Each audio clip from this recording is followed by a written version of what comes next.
Serial Kumkum Bhagya में गणपति बप्पा के आगमन के साथ धमाल मचने वाला है। जी हाँ, इस ट्रैक में शिवांश और प्रार्थना एक दूसरे के बेहद करीब आने वाले हैं और दोनों के बीच होगा एक प्यारा सा पल जब दोनों एक दूसरे को गले लगाएंगे। लेकिन दूसरी तरफ सोनालिका के लिए ये नज़ारा किसी आग से कम नहीं होगा और वह गुस्से में कोई बड़ा तमाशा करने की ठान लेगी।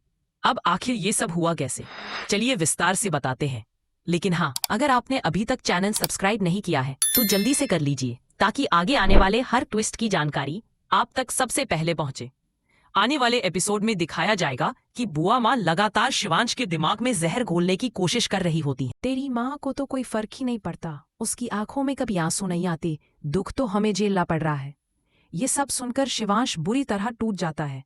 उसे लगता है कि सच में सब कुछ बिगड़ने की वजह कहीं प्रार्थना ही तो नहीं। दुखी होकर वह अपने कमरे में जाकर दरवाजा बंद कर लेता है। ये बातें प्रार्थना भी सुन लेती है। वो बुआ माँ के पास जाकर कहती है कि आप कितनी स्वार्थी हैं, आपको तो सिर्फ पुराने जख्म कुरेदने हैं, आपको ये नहीं दिखता कि शिवांश कितना आहत हो रहा है। लेकिन बुआ माँ मानने को तैयार नहीं, उसकी बात नहीं मानती और जैसे ही वह माला लगाने जाती है उसका पैर फिसल जाता है।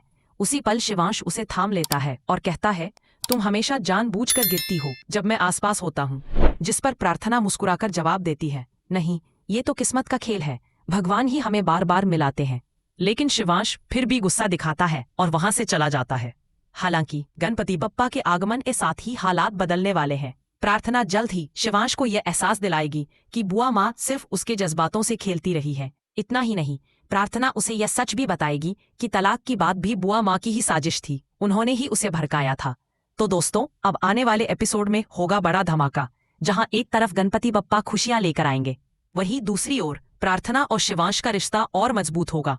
लेकिन क्या सोनालिका इस मौके पर भी कोई नई साजिश रच पाएगी? आप कितने एक्साइटेड है इस ट्रैक को देखने के लिए? हमें कमेंट में जरूर बताएं और ऐसे ही अपडेट्स के लिए चैनल को सब्सक्राइब करना बिल्कुल ना भूलें।